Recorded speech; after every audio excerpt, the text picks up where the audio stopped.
Hi, I'm Eric Poulin. And I'm Robin Poulin. We're the co-founders of Calendar Budget, and welcome to the Calendar Budget podcast. I can pay cash, I can pay check, I can pay wire transfer, I can pay gift card, I can pay credit, I can pay anything you like. I can pay cash, I can pay check, I can pay wire transfer, I can pay gift card, I can pay credit, I can pay anything you like. All right, so last week we were talking about meal planning. That got us off on a bit of a tangent, but it was fun.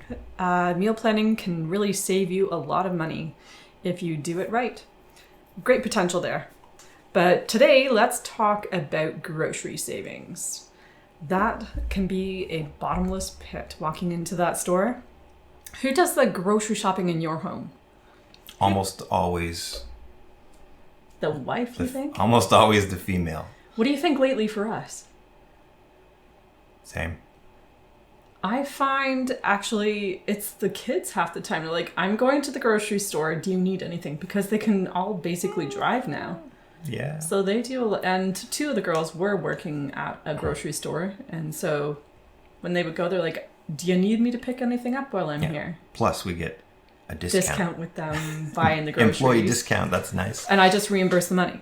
So that was easy. I didn't have to go out, and they get what we need. Yeah. The biggest trouble, though, is you ever walk out with more than you intended. How about you when you go? Because you do go What occasionally. do you mean ever? It always happens. Always. What do you get lured into the most? Chips and cheesies? No. It depends. It just depends. I like weird flavored cheeses. Yes.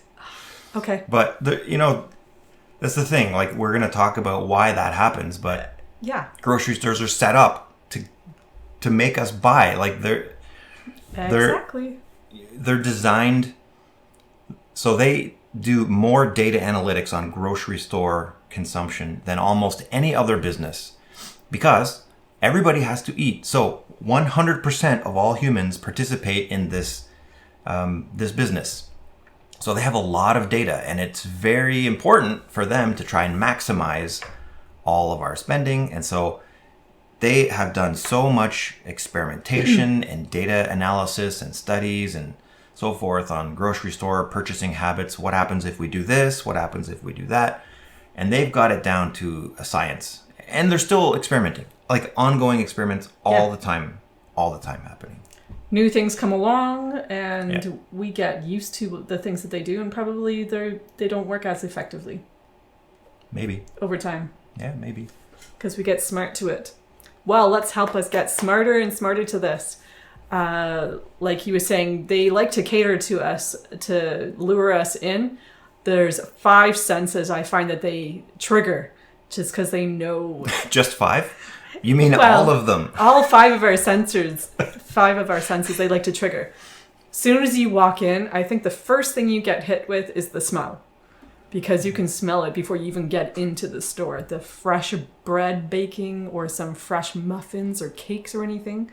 Or the meat. Oh, they smell so good.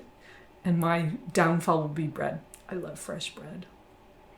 But then you continue on and you see all these other senses that get hit. Your sight gets hit. All the fresh produce right at the beginning, all the beautiful colors. They're all set to be laid out so perfectly and displayed so beautifully. It's not just vegetables, though. It's the flashy packaging. Like they do, every individual producer or product maker will do studies on. That's why you say, like when you buy cereal, for example, or whatever packaging, it just changes from time to time. You're like, why did they change it? I can't recognize it. Yeah. They change it because it sells more. That's the only reason they change things. Yes. Unless there's like legislation around what they have to put on the package. But it's usually what sells better. They redesign it so that it stands out against everything else that's on the shelves, all the competition. It's all about contrast and eyeballs. Where can we get your eyeballs to go? And my understanding from the mouth of Robin, don't know how true it is, but I remember back when the kids were all small, they had tons of cereal that was on sale. They were selling 3 for the price of 1. I'm like, dude, I am so getting a good price on this. I'm buying more. So I was crazy and bought $150, 150 boxes but it saved us like $300 or $600. I can't remember how much exactly now, but a lot over time. So I realized after time, I'm like, hey, this sale doesn't happen anymore. And cereal boxes have changed size. So I bet they were probably trying to get rid of old stock that for that packaging and not waste it. So get rid of it as fast as possible. Go ahead, buy 150 boxes, lady. It gets it off our shelf faster. Could be. And so what I find now is they have these family size boxes that are actually still even smaller than what we originally purchased. So it has that little colored edge at the top that says family size. So that's supposed to be more The other one cost-effective. is what, individual size? Yeah, like Bachelor little- size? Definitely bachelor's size. Because we all live off cereal. That was your go-to for a little while, but still, Yeah. on topic. Yeah, the site, it really lures you in with those bright colors and stuff, and the displays. And even when you go in, you touch the produce, you want to know that it's going to be fresh. Like we check our grapes. I do it so I'm not manhandling things, but I just check one or two outside of the bag to make sure it's turgid. There's that word again. Because I want to know that it's fresh and it's going to taste good and it's not fermented. I'm not eating wine. So all these other fresh fruits and vegetables, they have them set up and they check it and keep it clean looking, where when you touch it, you know that you're getting fresh produce. Of course, you should not touch it, or as little as possible, because Yeah. especially since the pandemic hit, it's so easy to spread germs these days. Yeah. So. Use your eyes that Oh, you can only when you see have what to. it looks like. Yeah. Yeah, you can usually tell by looking, but I know some, like melons, for example, you gotta like shake it to listen for the guts moving around. I don't know. Tap on the bottom to hear that hollow sound. I Yeah. don't know. I see people doing it. I don't know what it means. I assume that there's some technique and they're not just crazy people. Well, it's a watermelon. If it has that yellow patch on it, there's your sight for you. Now it goes on further. You have your sound as well, where I find a lot of times they may be playing some good music. Depending on what your flavor of music is how good you think it is. Maybe they have... Is that your, it's elevator music. Yeah. No, a lot of them will, Easy listening, or you get the seasonal stuff that comes yeah, around. Christmas music non-stop. Yeah. Can you imagine working there? Early on. I'd go too. crazy. Yeah. Yeah, well, one of our daughters says that they didn't quite like the music and they just so wanted to have their own headphones so they didn't have to listen. But helping the customers. So Yeah. with that music, though, it helps you stay in a good mood, have some fun, you hope. And Yeah. Put you in the mood for spending. exactly. Yeah. Well, then you go walking around even further. You get these nice, smooth voices, nice, sweet ladies or gentlemen. Would you like to try this new product that we have? And so you have your taste kick in as well. And you think, oh, this actually tastes really good. Yeah, So- especially if you're like shopping hungry. Again, Yes. you should probably never shop hungry. Most people know that, and not a lot of grocery stores have these taste test things. Only certain Yeah. ones, like Costco has that clearly. And occasionally, Walmart. Walmart? Yeah, occasionally. Yeah, I guess every once in a Very while. occasionally. It would be some kind of special promo by that company. Yeah. So depending, and sometimes if you go and ask a deli person or whatever, certain things where they do have fresh things that they're selling, you Can I have a say, slice of your chicken? can I really try that? Because I want to get a lot, but I want to know that my family's going to like it. That's the thing, though. When you see those taste testers, it does give you an opportunity to see if your family might like it. But that is you trying it now, unless your family's with you, which then you may be spending more just because they're with you. I don't know. Like in our family, I have different tastes than the kids, than you, and like if I Yeah. taste something and think it's delicious, it's meaningless. If we're checking to see, does that mean everybody likes it? I don't know. Yes. So maybe you think, oh, hey, they let us try this new thing, and they have a coupon. Go ahead, you can get like 3 of them for this amazing price. Well, if they're not going to eat the first container of it, if you're going to buy 3 of them, it's not going to do you any good because now you've wasted your money. There's a bit of psychology going on there too, though. If they, like in our minds, we sometimes think, oh, if they feel like it's so good that they're going to just let us taste it for free, and then we'll get sucked in, then it must be really good, because otherwise they would not allow us to do that. Anyway, a bit of psychology there that just kind of, even if you don't use the taste test, you're more likely to buy it just because that's happening. So it gives you a chance to save some money there, because you don't have to buy the jar or container, whatever, to be able to try it, to know if you're going to like it. Yeah. You can have that good test right there. And again, save yourself further. Don't bulk buy if you don't know for sure that your family's going to like this for a while. Yeah, exactly. But other than the 5 senses, though, there's other things that the stores do to, Oh yeah, they're not done. like, to really, like, again, they use that analytics that I spoke of earlier. They're studying the data. And that's why you see the design of the store. All grocery stores are set up the same, right? Yeah. With, you walk in and it's the bakery and the vegetables, or Tends fruit to be and in the vegetables, deli. right in the front area. And the stuff that you absolutely need, like the core essentials, like milk Yes. and bread and that Butter, kind of cheese. thing, always at the back of the store. Why? Wouldn't it make more sense to put the stuff that everybody comes for at the front? Just helping you get your steps in? No, they want you to walk by all the sales and the smells and the cakes and the chips and everything else that's like trigger food, trigger sights and sounds and everything. So if you have to walk by them to go get the milk, maybe you only went in for the milk, but then you walk by and you're like, wow, the ice cream's on sale, or look at this cake, or, whatever it is, you're more likely to buy it. Which is why when you go shopping, a lot of the time you come home with more than you intended, because you have to walk by it, and they're good at promoting these things, right? And it's not just promoting things. You've probably heard about the shelving issues too, right? They put the most kind of the best product at eye level.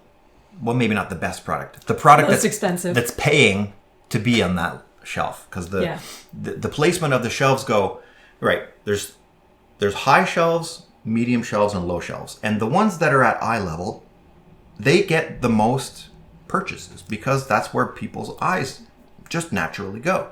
Yep. So products, like manufacturers, actually have to pay a premium to be placed on these eye level shelves, and they will tend to be more expensive there. So if you're looking for a deal, then make sure that you look above and below, because that's where the no-name brands, that's where the less expensive brands are going to be, and you'll definitely be able to get a better price by, just as you're shopping.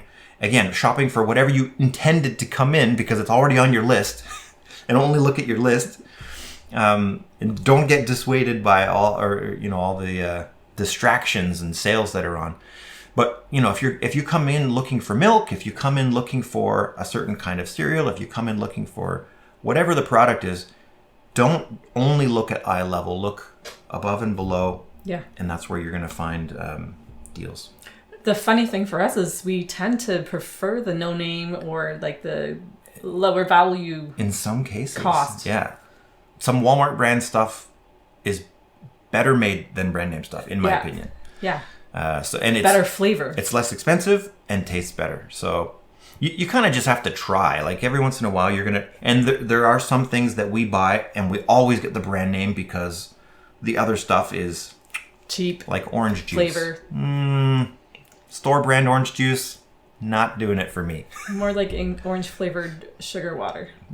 Yeah, Tang or something. No. Real orange juice, but still. Depends on the brand. Actually, no, there is one one store brand that I like for the orange juice. I find it still tastes fresh. Yeah. Still, it depends on the product. Yeah, sometimes you're gonna know which one you want. If you don't know, why not go with the cheaper option? Yeah. Right?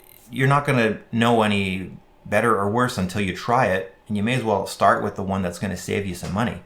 Mm-hmm. And if the one that you get, the no-name brand, the cheap one, is good enough, then okay, why not continue with that to save some money?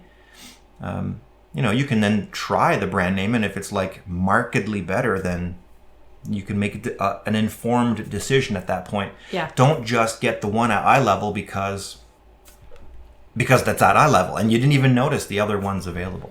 And that's really mostly based on all packaging type stuff. Pre-packaged, like basically almost ready to go items, which tend to add more to your budget in groceries. Yeah. If you can stick to the perimeter on the fresh produce, the fresh made items, Yeah. that will generally end up helping you save money. Not very much time, because now you have to construct all these things. Ingredients, not food. But I have heard about that, about perimeter shopping. Just go on the outsides where all the essentials are. Yes. But I think they've There caught is, wind of that, because yeah. there's like the baking aisle is in the middle of everything. Yep. And if, depending on the store, that one row of freezer section with all the pre-packaged stuff, as well as you're Yeah. heading out on the other side. Yeah. And I noticed that they'll often put that right beside the chip and whatever snack aisle. Because Depending on which way stores, the aisles run. stores are making a killing off of that. People are just like, and we're no exception. People are just like, they want fast, convenient snack food, and they don't want to take the time to prepare a good meal. Yeah. I mean, we're going to pay for it as a civilization when we stop being healthy. So, I mean, just be smart about it and do what's right for you, but certainly you can save some money by being aware of some of these things. Yeah, be willing to invest the time now so you don't have to pay later with your health and miss out on things that you still could be involved in. Yep. As you're going around the store, you find that there's these sales, it seems, on the end of the aisle. And you think, okay, on the end of the aisle, it must be on sale.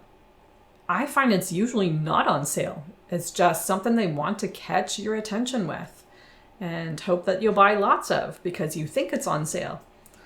So I find those that. things are usually on sale. Not like, all the time. They're not always, but usually because they put a ton of them there, they're like overstocking because they're expecting to sell a lot because of a sale. Yeah. So if you do see a sale, judge it. Get your math out, do some calculations. Well, and remember, you don't need it just because it's on sale. If you didn't need it before it was on sale, you don't need it when it's on sale. One of my favorite budgeting tips, stick to the list. You don't need it just because it's on sale. Agreed. And yeah, the best way to compare is by doing the math, which is usually done for you on the label now. So on the price, it'll tell you the cost per volume or per weight. Yeah. And so you can use that to compare prices very easily because they're often not so easy unless you have a calculator or you're a savant. Yes. And just because it's on sale, it may not be the cheaper option still. Buying even the name brand might be more cost effective as well. I've seen that happen. You know what I've seen too? I've seen things that are on sale where the sale price is more costly than the regular price. I've seen that too. Like it's like 99 cents each 99 cents each. or 3 for $1. Well, that would be a deal. That still costs you 3 cents more. 3 for $1. Oh, three for $3, I mean. Yeah, something like that. Something like that. Yeah, where it costs an extra few cents and you're like, you just kind of look at it sideways. Did you really think about this one? And I bet you it does fool a lot of people. Yeah. But I just look at that and go, I think the marketing guys were having a nap when that one went out. Or maybe it's part of experimentation. Like if those things increase the sales, why not do it? As a marketer, as a person selling things, why not do it? Sell more at once. If we as consumers are not on our game, like smart enough to look for these things, then, I don't want to say we deserve to be taken advantage of, but they are going to take advantage of our, of our ignorance. And if you're shopping tired and hungry, you're not going to be paying attention to those things. You're going to be lost in thought of saying, just get me out of here, lured in easily because your defenses are down. Because you are tired and hungry. Well, and you'll be more likely to buy things you'll never actually use. Yeah. Just because, wow, that chili flavored pork rind looks so delicious right now because I'm starving. And you get home and then you eat and you're like, why did I ever buy that? That's disgusting. I'll never eat this thing. It's only when you're starving at a store would you ever consider eating this thing. And honestly, that depends on your culture of what things you tend to get into. So Yeah, I mean, I use that as an example just because it's the only that's thing. not something that we've got. Your mom likes those things, though. Yeah. Yeah. So, some people may like that particular thing, but it's just an example. Like things that were never interesting to you suddenly are on your must-have list. Although you might get pleasantly surprised and like, I thought was going to be the crazy thing, but it's actually fantastic. Yeah, I mean, you may discover some... And I'm not trying to say... I mean, I always say stick to your list and get the cheapest thing. And, like, you have to live, obviously. So build into your budget enough to go to the grocery store and try some new things. Like, Yeah. you can't live like a pauper and expect to enjoy life. Yeah. But we're saying live within a budget, which just means plan for these things. Plan to buy the brand name things. Plan to try new stuff. Like we'll every once in a while go to the grocery store with a plan Intention. to buy something we've never had before. Yeah. What is this odd shaped fruit? What is? I've never even heard this. We have to like Google it. I don't even know how to eat it. Dragon fruit. We discovered that one. Can you just bite into it? No, you have to cut it. And Persimmons. That was. Oh, yeah. Oh my goodness. if you ever see persimmons, just No. no. Just try it. You bite right into it. It's so good. Don't look it up, and just trust us. If you get the ripe ones, if you get it when I'm it's kidding. properly ripe, then you won't have an issue. Yeah, If it's not ripe, it's a very interesting experience. yes. Yeah, as soon as the taste of it touches anywhere in your mouth, the entire inside of your mouth feels like it grew fur. If it's not It's so ripe. weird.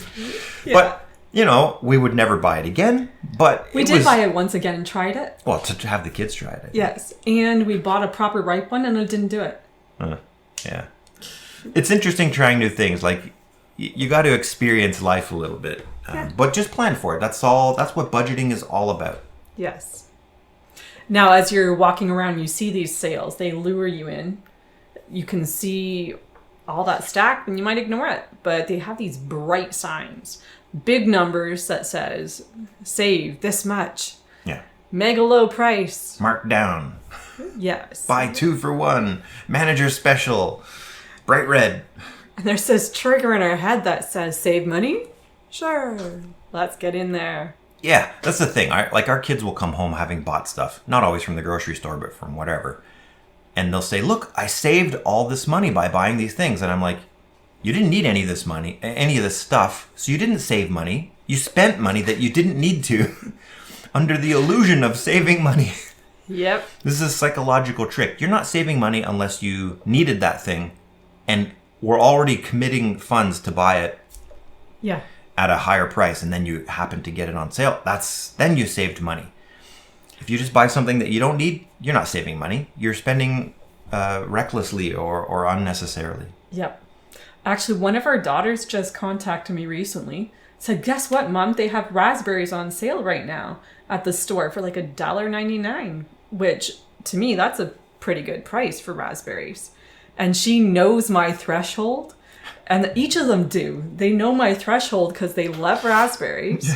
And they're like, okay, we just wait till we know what Mom will like. Yeah, they're not looking for a deal. They're looking to Yeah. play Mom. But now, they do look for Like deals. a piano. They look for deals and they go buy them themselves. They were getting the price for me to be able to enjoy it myself. Like, I already bought some for myself. If you That's want good. some, I can get more for you. They even offer that. Like, That's the nice thing about Thank when you. kids are growing up. yeah, they have fun looking for you.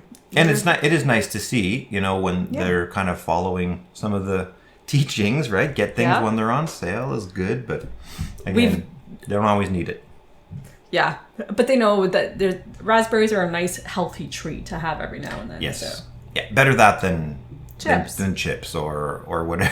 Yeah. Whatever other greasy deep fried thing that tastes so great Smothered in chocolate. but is awful for you. well, we've gone to other stores as well, and they've like, okay, well, here's raspberries in a much bigger package. We're like, now break it down to the same size as you would get at the other store. Yeah. What is the price cost there? So, Look at the price per volume or weight. That's the best way to get a real Yeah. feel for a good deal. And if the tag, like Eric was saying, doesn't have the breakdown for you, just do the math. It's 100 grams or this much per liter. Then just break it down per packaging to see how much it would cost per that measurement. And that'll help a lot to judge. It's really awesome when there's two products side by side. One of them does it by weight, or by like 100 milliliters, and the other one does it by a pound, which makes it impossible to compare without converting. Yeah. Like, thanks, guys. Exactly. Now, you can also get these like really large quantities. But if you're going to open a large quantity and consume it a lot faster than you would the smaller quantity, it still might not be cost effective for you, because now your family's just going to gorge on it and it'll be gone in the same amount of time, and now you're spending more money. So even though it is a little bit cheaper if you ate the same amount in the long run. But, yeah. So what happens when the checkout time comes? When you get down that checkout aisle, you're surrounded, lured in by these tiny little the lures. Gum. The gum and whatever, the magazines. Batteries? Yeah, they had these tiny little things. Oh, did your family need batteries for the fire detector? Anything and like the self-checkout is like, there's a winding maze of all this stuff, right? Energy drinks and little tiny chip bags and candies, and that's where if you're shopping with kids, that's where you get stuck, because you're in a cart stopped. You can't move because there's somebody ahead of you, and the kid's just staring at the candy. Mom, Dad, hard to get past that aisle. Training them? Without saying no a dozen times. Distraction. And being okay to say no. Yeah. Yeah, it's okay to say no. They don't have to be given everything that they want. And at that age, they're at the age of being able to be trained. So you just have to be calm and patient. I find you just either distract them before they even notice anything else, or, well, do you see it on our list? Or this time you can have one item. You can't have everything. So you have to investigate and pick the one best item that you really want. Yeah. And you just build that into your budget. For me, when I was a kid, it was always that little, the cluster of colored suckers.